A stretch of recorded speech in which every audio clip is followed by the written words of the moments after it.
Upgrades.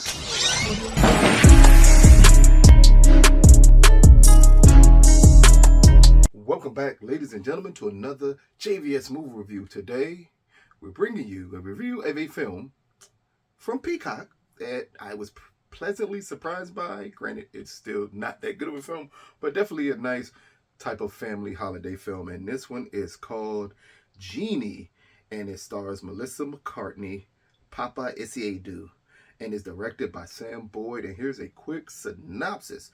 With his life unraveling around him, Bernard dusts off a jewelry box and unintentionally releases a magical genie who might just be able to help him. So, this is a silly film. Absolutely, let's get that out the way up front. This is an extremely silly film. Extremely likable film, but extremely silly. Melissa McCarthy, who plays the genie here, into itself, you should understand the hijinks that you're getting in tune with here. This is in the vein of Melissa McCarthy films. It is not good. It's not a good story, not a good plot, but you're here because she is extremely likable. Paapa Essiedu in this film is really great. Like, it blew me away, and maybe because I'm only accustomed to seeing him on, he has a sci-fi time traveling show. I can't remember the exact name of it that I used to watch on TNT. I think it's in its second season now. Its first season is really, really good. I can't remember the name of it off the top of my head, but that's fine. But because I've not seen him in this type of comedic performance before, he stuck out so much in this film, and he's so likable in this film as Bernard that it kind of makes up for the silliness of the storyline. As we see and we're introduced to Bernard as he's struggling with his life, he's struggling balancing his work life with his family, his daughter, and his wife. And then magically, all of a sudden, we get a genie involved in this. And what I liked about this genie, first thing, no 3 wishes. That goes out the window here. So everything you've seen about a genie film, that you get 3 wishes, and after those 3 wishes, that's kind of it. That's not this film. And I think this film, even though it has huge flaws in it, I think one of the best things they did was not put that genie rule into this film. And instead, we get to see this genie going around with Bernard, attempting to help him correct his life in a way through the weirdest and the funniest hijinks humanly possible. One of the hijinks is we find out, I'm not going to give away the details of it, the exact details of it, but we find out that when you ask for a wish from this genie and you ask for certain things, you actually get the real whatever it is that you ask for. So if you get the real whatever you ask for, that means it has to disappear from somewhere else to appear where you ask it to appear. It's a very funny bit later on in the film that pertains to a wish, a famous painting, and everything happens with Bernard around that famous painting. But here, again, what you're getting is just a sweet, wholesome, Hallmark-esque type of film. Granted, with a huge Hollywood star in it. But it lends itself just to being a nice family film. Again, at times, I think this is where we're getting at with a lot of these streaming service films with these bigger actors when they go into this lane, is that you're not necessarily tuned in for the best film in the world, but what you're getting tuned into is for a film that feels like it used to be on ABC if you're local to certain areas.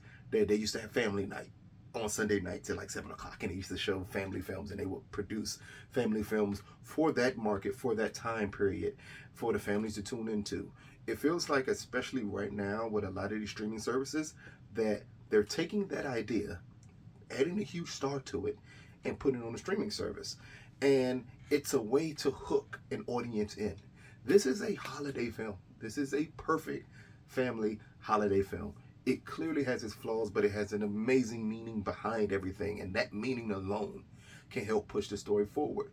But as it pertains to the performances, again, Paapa is really great in this film. I absolutely enjoyed Bernard in this film. The way he plays this kind of uptight father who has to let everything go, let all his inhibitions go to try to make up for the fact that he lost his family. It's an earlier bit in this film where his wife has left him, decides to go to her sister's house with their daughter. And the genie pops up. And part of his wish is, I want to go see my wife and my daughter.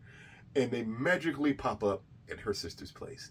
Normally, in these type of films, the wife will be surprised a little bit, but it could lead to a grander conversation about, well, maybe we just need time to work on it and things of this nature. Instead, the wife meets him like, why are you here? You have no business being here. You need to leave. It's a level of realism, even in a movie with a genie, in the way the characters interact with one another, that makes it enjoyable enough to sit through. And again, you have Melissa McCarthy, who, no matter how bad her films have been for a lot of people, and a lot of them have been bad, she's the constant. She's an amazing actress who knows just the perfect balance of charm, charisma, and comedy, that it makes almost every character she plays likable, except for Tammy. But every other character she's played has been extremely likable, and this one is no different. You feel for the Genie, you feel for Bernard, you feel for his daughter and his relationship he's trying to rebuild with his wife. Like, all of these elements you feel for. It's not an overly evil, silly plot tied to this film, which also works in its favor, that we don't have to deal with the evil corporation or the evil this coming to take away everything. It's more about family building.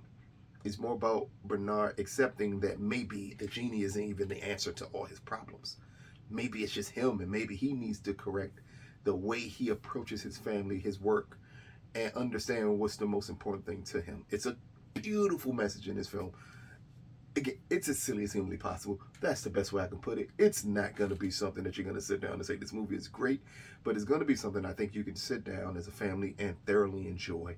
It has just enough silly moments that little kids will absolutely love it. Just enough humor and heart that I think adults will love it. And I think that's the perfect balance of making a family film that everyone can enjoy. Everything doesn't have to be great. And normally family films are not great films. They just happen to balance the story between kids and adults. And they do it in a well enough fashion that it keeps everyone at least entertained for the short period of time the film is on. This is not a long film. It does not feel like it's a long film. To me, this film, the one great thing it has going is paced perfectly. It never overstays its welcome. And for that alone, I think families will absolutely enjoy it. So, Genie, brought to you by Peacock. Out of a possible 10, I am going to give Genie a 7.5 out of 10. I know that sounds like a high number. It is a high number, but I was thoroughly enjoyed by this movie because it didn't stay around long. It didn't overstay its welcome. It is silly. The plot makes absolutely no sense.